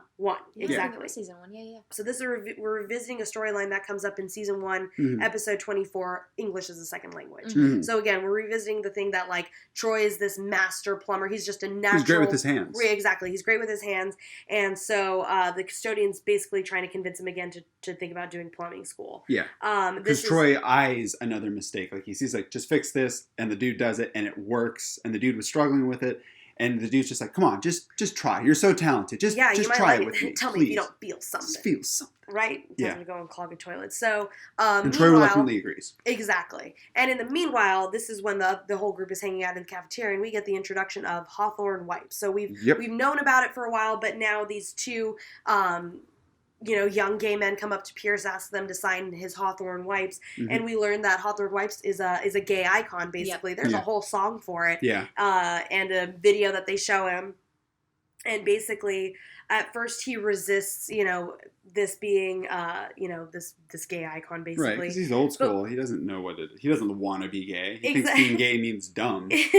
And so basically, once he realizes that he can make money, he decides to launch a whole new line of Hawthorne Pride wipes, and then is going to throw a gay bash oh my God. to celebrate the launch. Which again shows how tone deaf Pierce God. actually is. Yes. Meanwhile, Troy is learning that he's a natural plumber, but he's now being courted by the AC repair school. We get the other guy from the school. What you have? His name's Murray. Murray. He's starting to show up around and be like, "Why don't you come try AC repair? It's the grass is greener over here, right?" Yeah. Basically, as this storyline is getting developed, Troy fully gets kidnapped, like tarp over his head and everything. And basically he finds out that he's a potential candidate for the Greendale AC repair school. That's why they're courting him. Mm-hmm. And there's a whole scene full on with an astronaut in the corner making paninis and Black Hitler. Yeah. Because they want to keep it a secret. They don't want, they want everyone to think it's so absurd it can't fucking exist. Yep. Because how could an astronaut making paninis in their room exist? Yeah. Isn't that right? And Black the Hitler? AC repair school is like coveted. Like it's beautiful. It's they have all this prestigious. money. That's all that. And I think that's another analogy for the network. So while setting up the party, Pierce's dad shows up. We learn his full name is Pearsonold Anastasia Hawthorne. But basically, he is this horrible villain. He looks like the KFC guy. Yeah. Well, like he lost like 25 pounds worth of weight just in his face, and he died a week ago. And basically, he comes to the study group. He's racist to everybody and convinces Pierce to call clinically racist. Exactly. Yeah. Like so much so he doesn't even like Britta, even though she's white. White hair, blonde hair, blue eyed. Jeff is bent on throwing the dance now because he sees that this is a dad coming in and oppressing him, and it's making him face a lot of his a lot of his repressed daddy issues.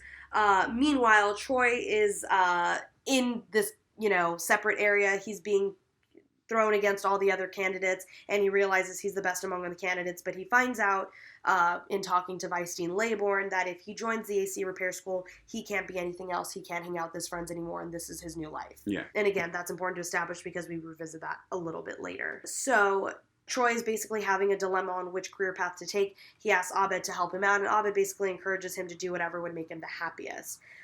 Meanwhile, at the gay bash that Jeff forces to go through because he feels like Pierce is being oppressed and basically makes this decision for him. Right. Yeah. Forces the dance to basically be realized. Pierce is embracing gay culture. He's having fun.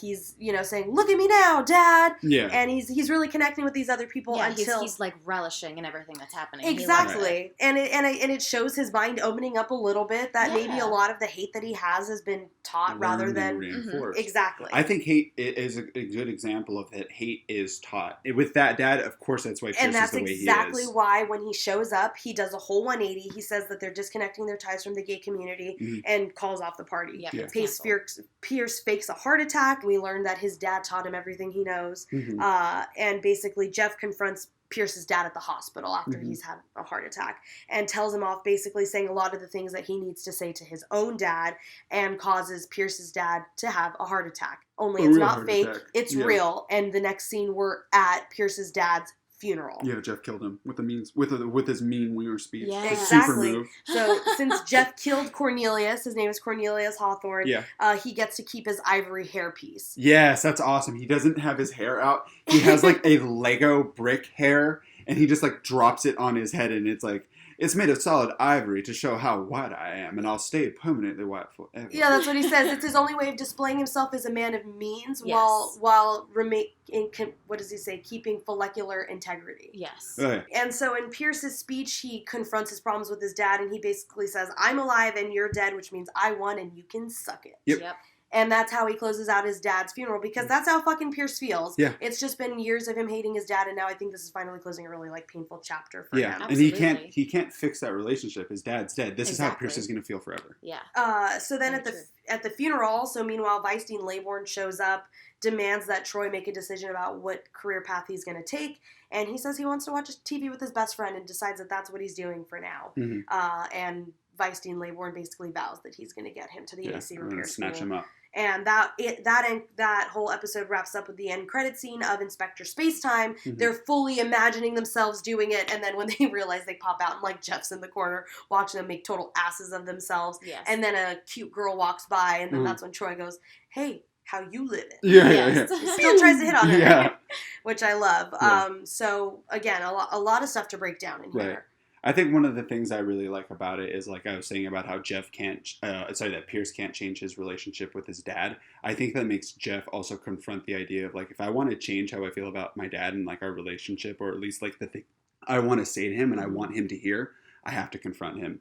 Because if not, he'll die one day and he'll never be as hurt as Cornelius was. Because as much as I like enjoyed helping Pierce, I need to say these things to my dad. And it really, I think it starts to set up like that this is something that's kind of like, it's like a ball, it's like a little snowball. It's not an avalanche yet, but it's like, it's gaining speed. Right. And he's going to need to acknowledge it before this happens. Exactly. Before he can't do anything about it. Yep, and he's just left feeling like unresolved, and he's gotten no closure. Because like you hear Pierce's closure, and he's just like, I'm just happy that you're dead. It's yeah, like, that's oh my true. God. That's really not even closure. An entire life you spent with this man, and you're just happy he's dead. He's gone, yeah. That's a great point. Is that how you want to feel? Does Jeff want to be that person? Another thing showing that Pierce is what Jeff will be if he doesn't confront these issues. Even though he has a family and his study group, so does Pierce. That's and he's still this terrible person. Right. So the study group can't fix him. He has to fix himself, which is a huge analogy. Like, and a lesson we should all take is like, you can't count on your friends or anyone else to fix your own problems. You have to do it yourself. Yeah. You have a support system, right? But it's like the work is still on you. Yeah. So episode 7, Studies in Modern Movement. So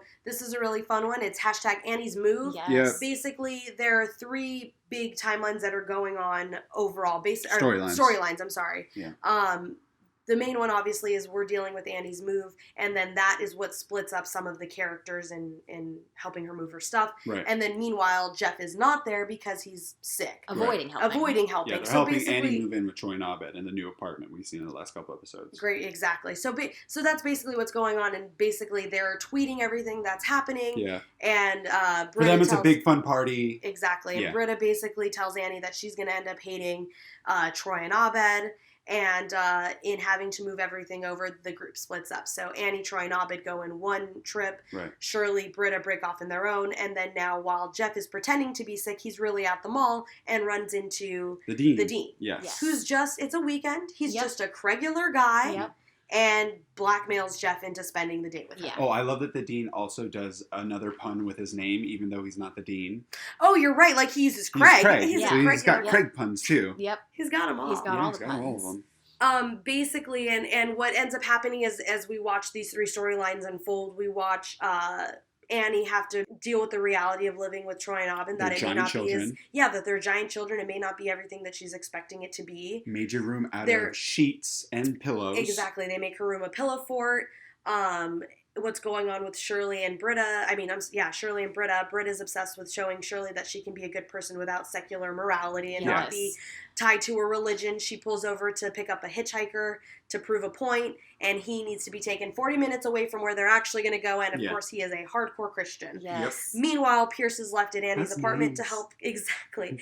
Pierce is left at Annie's apartment alone to help clean up some of the things and fix some things that he said he can do, and in reality he ends up making things worse and like passing out. Way more damage. All three of the storylines come together in an amazing song of it's Kiss. It's a Kiss by a Rose by Seal. Yeah. And this happens when, again, the dean is blackmailing Jeff. They not only go to lunch together, they do a whole karaoke number together, and basically all the storylines converge, and it's wrapped up really nicely in that. Obviously, all of Annie, Troy, and Abed, they realize that they...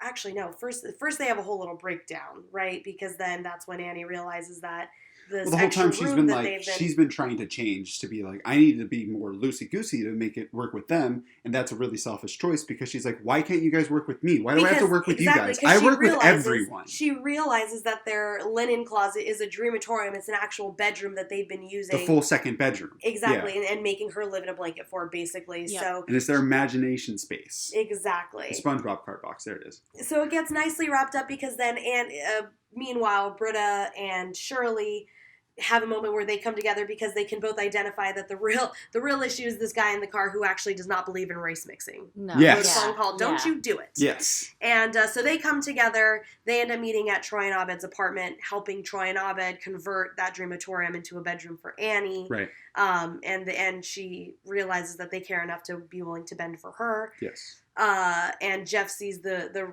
wrongness in his ways that he should have showed up and been there for his friend. So he comes up at the end and kind of owns up to it, and basically his poetic justice is that the dean tweeted out the video of them doing "Kiss from a Rose." Yes, so they're not mad at him because they're not mad at him because they got their justice. Ooh, yeah. Right, exactly. And just all the things that are getting set up in here. We'll break this one down. It's worth breaking down, but it's pretty simple. It's like now we know Annie is living with Troy and Abed.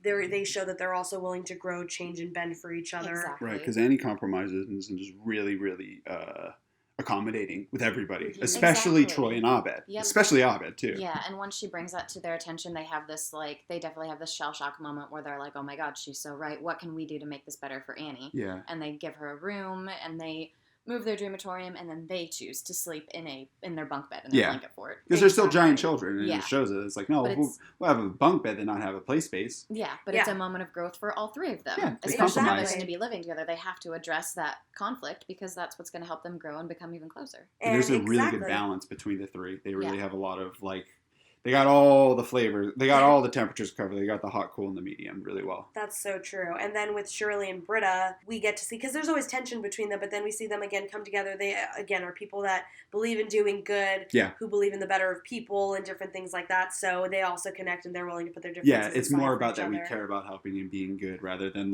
it's because I'm a Christian and it's because I'm secular. It's like, you should just be good. Just be good people. Yeah. Who cares why? Just be good people. Exactly. And then with the Dean and Jeff storyline, we basically learned that the Dean has been going through Jeff's emails and set up spying this whole on thing. Exactly, spying on him and manipulated this whole situation to happen. But it's just because he so desperately wants to be friends with Jeff. And then Jeff, again, sees the importance of what he has. Again, so many storylines are of people being on the outside looking in. And it's like, well, what would you do if you saw something that you so badly wanted to be a part of and share in? Which is a good time to take us into, and I think that's a good transition to episode 8, documentary filmmaking, Redo. Love it. Redux. This one is really fun. Starts off with a throwback commercial of Greendale Community College from the 90s or 80s. Yeah. It looks like it's from the 80s. And basically we learned that's the last time this school had a commercial had a commercial made. Yeah. And now they're getting funding for a new one. And so they write something really simple, really nice. He wants to feature the Greendale 7 and basically the dean. They're diverse. It's the dean's job to create a commercial, and he wants to.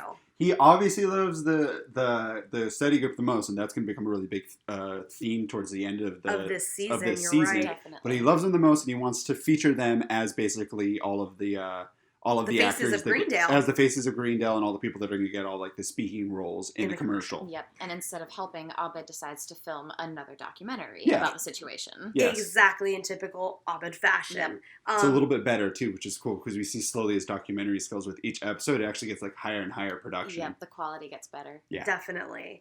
And so as the quality is getting better in Abed's story, what's going on behind the scenes is basically the dean is actually pretty level-headed in all of this until Jeff tries to manipulate the situation because he's playing the dean in the commercial, of course. Yeah. He has a lot of all of his footage filmed in front of the Luis Guzman statue.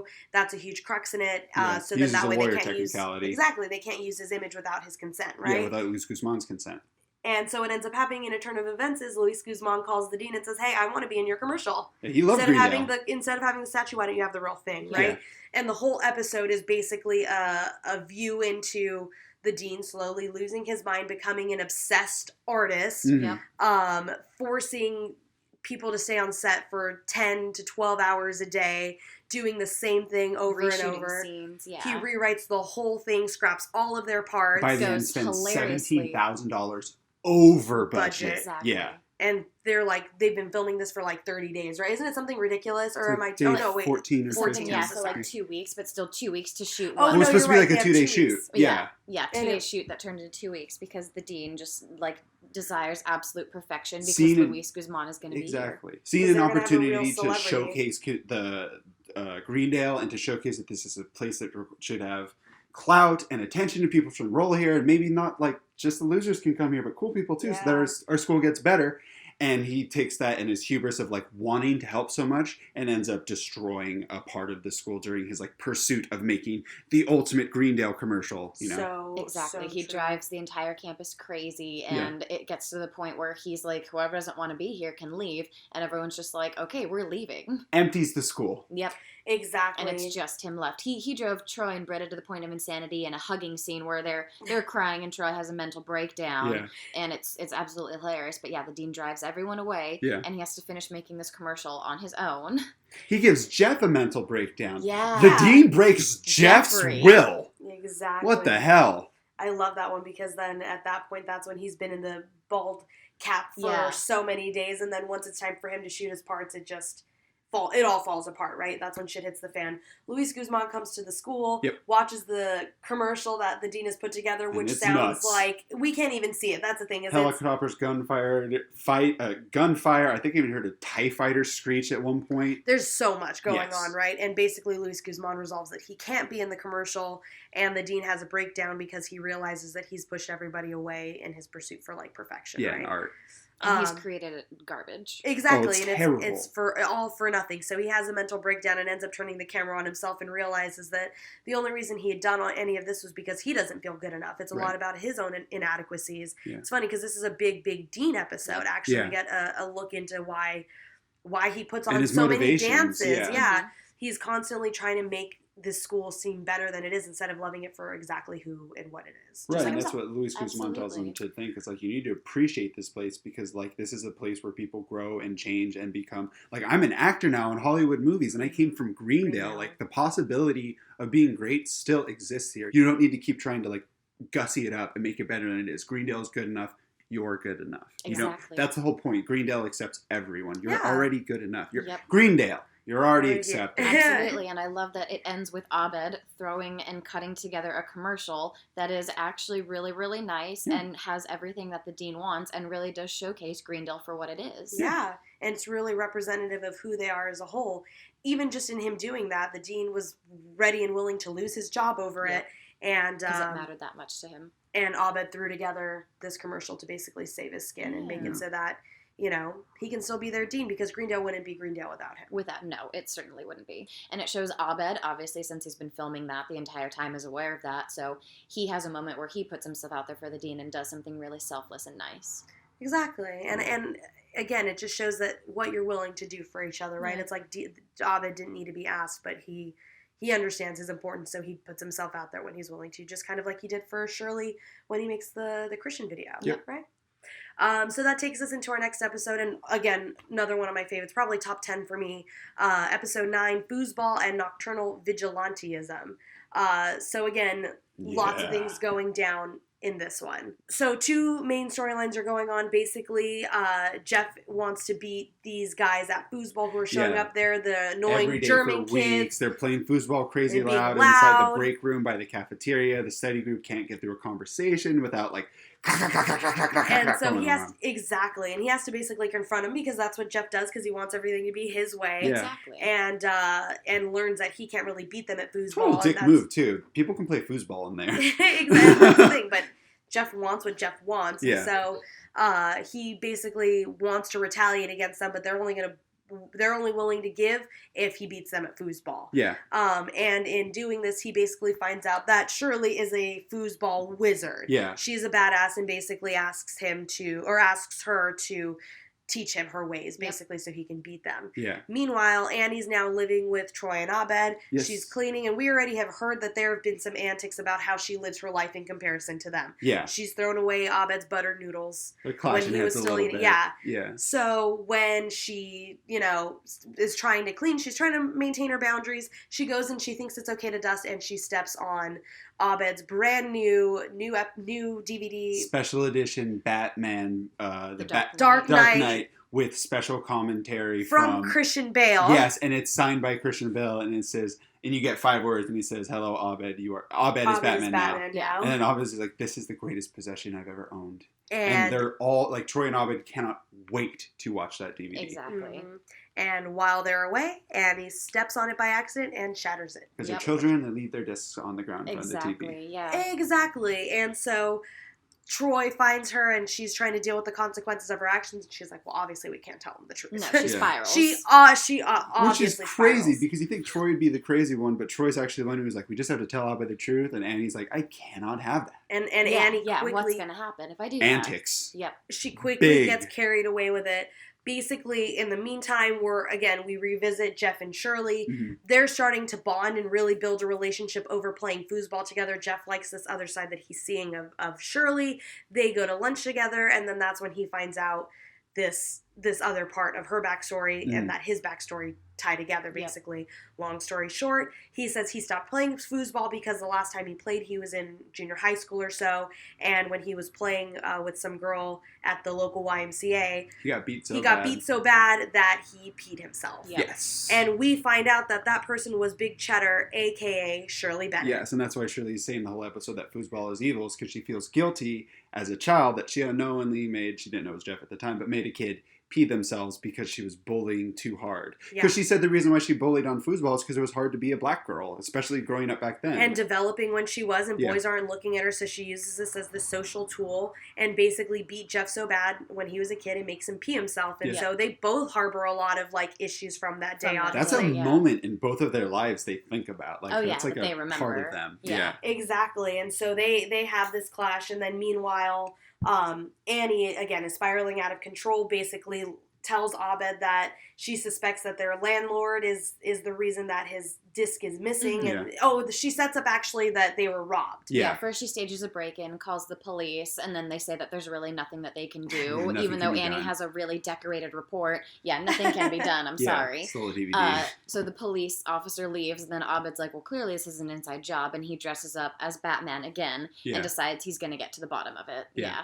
So basically, Abed uses his grappling hook, and we revisit him as Batman. Yeah. Decides he's going to break into the landlord's room to find his DVD. Yeah. And when he does, all that they find is an avalanche of shoes, of women's shoes, in the closet. And Annie's summertime ballet flats. Exactly. And when she pulls up there, she pulls the broken disc out of her boobs because she is that fucking out of control. Yeah. Tries to stage the whole thing. Again, nothing can be done. Nope. Yeah.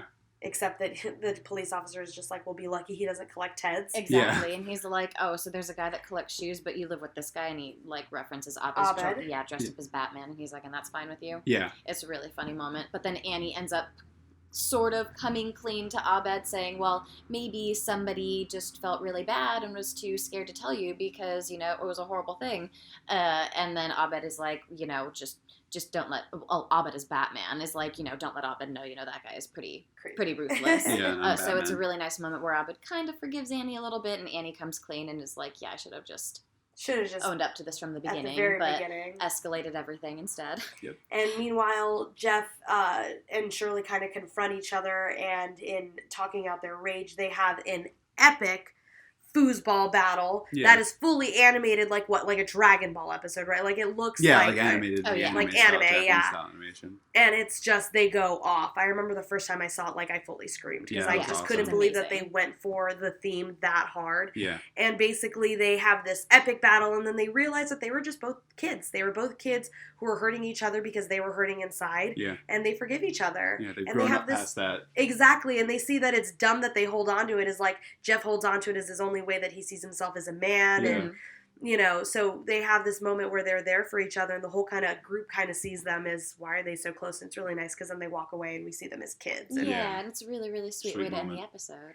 Exactly. And basically this one's really, really important because we see the relationship developing between Troy, Abed, and now Annie. Yeah, and how Annie, instead of toning them down, just escalates their behavior usually. So much so.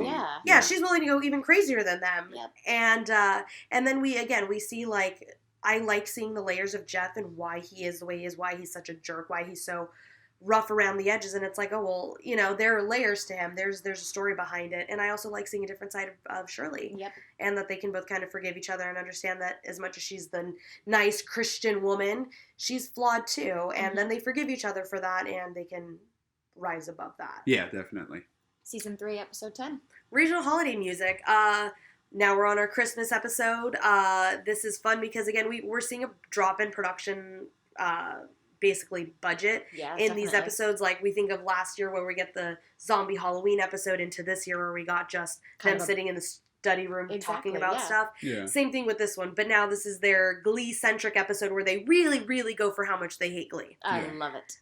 Long story short, basically the original Glee Club is unraveled by Jeff, who calls the FCC on them, I believe, and basically they're infringing on copyright laws. Mm-hmm. The Glee Club loses their mind, and then so the Glee professor basically recruits the Greendale 7, since they helped in the last time the Glee Club had a bus accident. They showed up and filled in for them, and so he's coming back and hopefully basically trying to recruit them for this year's holiday show. Yep.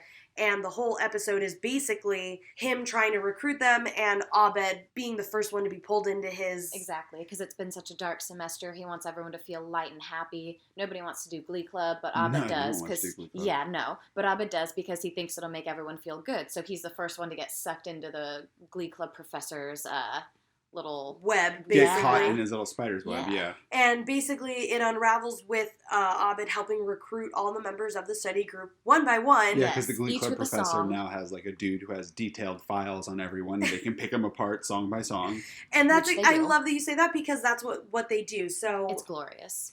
Basically, they go through character by character. The first one we get is Troy. He gets Troy through his Christmas rap, which is one of the best things in all his of Jehovah's Witness Christmas rap. Yes, exactly. Telling him you're secretly infiltrating Christmas. Troy is a Jehovah's Witness. Santa, So we get Troy. Troy helps recruit Pierce, and that's when they do Baby Boomer Santa. Which is hilarious. And basically just feeding on the fact that they think that they invented everything, and that just everything the is fucking bee's knees. Everything we have is because of them. Yeah, absolutely. In America.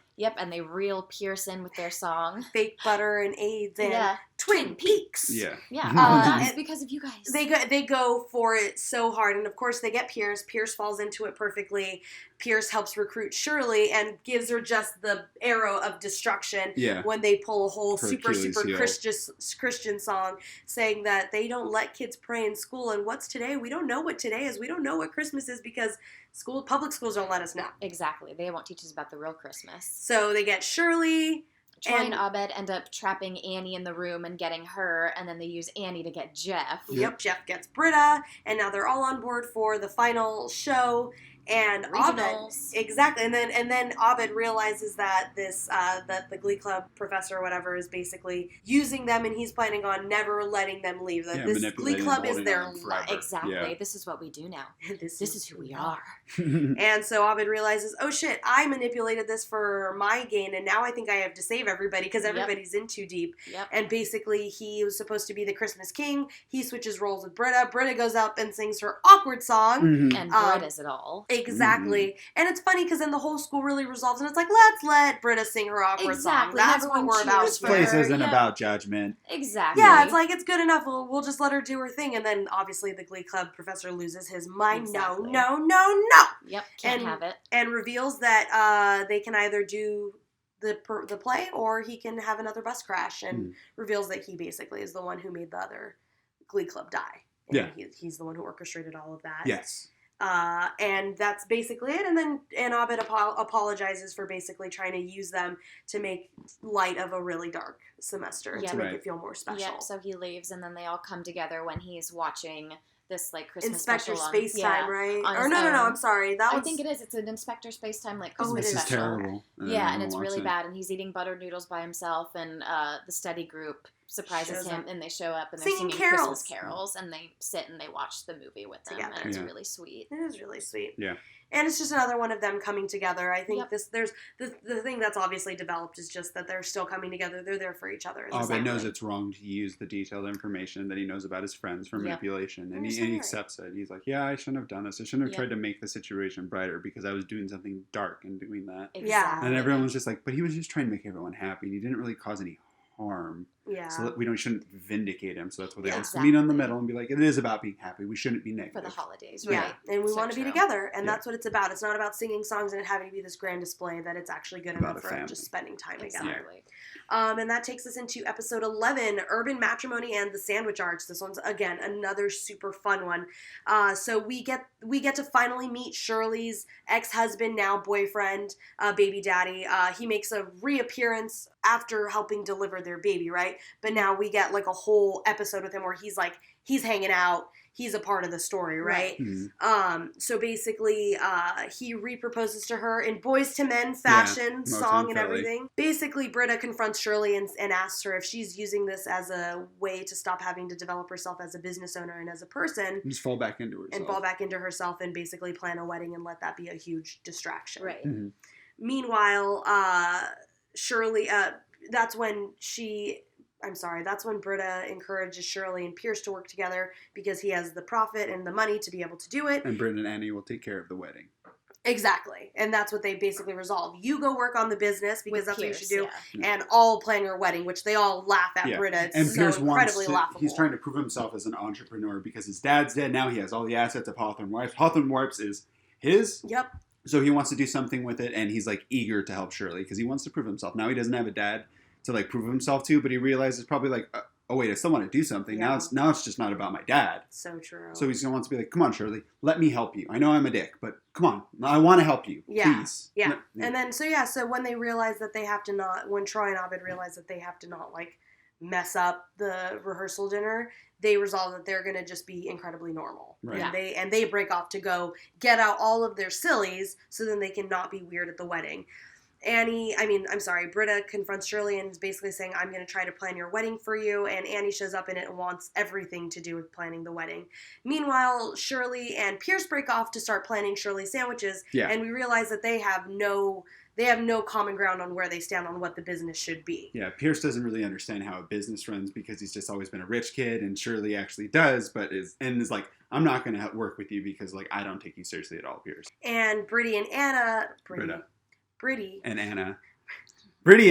and Annie are planning Shirley's wedding. That's when Britta's like, how hard could this be? She makes a flower arrangement, and then she realizes, unfortunately, as much as she wants to rage against the machine, she's really good at wedding planning and kind of doing this girly stuff that she wishes that she wasn't good at. The matriarchal roles. That might be one of the reasons why she's rebelling so hard, is because she's seen it happen, and she's like, and I'm good at it. I will do anything except for the stuff I'm good at. Which makes sense why Britta kind of sucks all the time. Because she's always trying to defy everything. That's true. The things that she's good at. She thrives in this episode for no reason. I love that. And so Annie asks Jeff that he needs to write, a really nice, meaningful speech for their rehearsal dinner. Shirley and Pierce present their sandwich shop to the dean. Right. And basically she realizes that in doing that she forgot her wedding rehearsal was going on. Yeah, exactly. So she runs back. A huge conflict boils over with her and her husband in trying to confront their gender roles and their marriage roles that are now changing yeah, in their who relationship. they want to be after this marriage starts, because the husband's expectation was things are going to go back to normal, and Shirley was like, I still want my business, I still want to grow as a person, and if you can't accommodate that, then we have a really big problem. Yep, and it culminates in basically Jeff and Britta having to deal with their own issues, and they get so drunk that they decide that they're going to get married. Mm-hmm. They're going to get married because Britta is resolving that she's nothing more than just a wife and a mother, and that's all she's ever going to be, and Jeff resolves that all marriages and relationships are unhappy. So who cares? So might as well just do it. Yeah. And then it actually gets resolved in a really nice thing between Shirley and her husband, where Andre, they exactly Andre, and they both agree that their lives are changing and their lives are going to look different now, but the love that they have is really real, because watching Jeff and Britta make total asses of themselves at what they think marriage is and what the partnership and love is, and understanding that they actually do. They have what it is. They know they have what it takes, and it's just there's a reason just they another got bump married. in the road together that they work through. And basically, Abed and Troy get their sillies back, and after normal downing the whole episode. Super, super hard. And the whole episode basically ends in the dean loved their sandwich idea so much that he brought it to the school board, and the school board sold that idea to Subway. Yep. So now instead of Shirley getting her sandwich shop and Pierce helping, it has now become a Subway sandwichery. So with that, I think that'll wrap up part 1 of episode 3, where we cover season 3. So we got halfway through the season. It's your appetizer. And yeah, exactly. We're going to take a little break here, and we'll come back at you with part 2, where we start with season 3, episode 12, Contemporary Impressionists. That'll be your entree, a big fat steak, or maybe plant-based meat if you're a god that's even. Exactly. We'll get into all the meat it. that is the second half of season 3. Yeah. So stay tuned. Part 2 coming at you.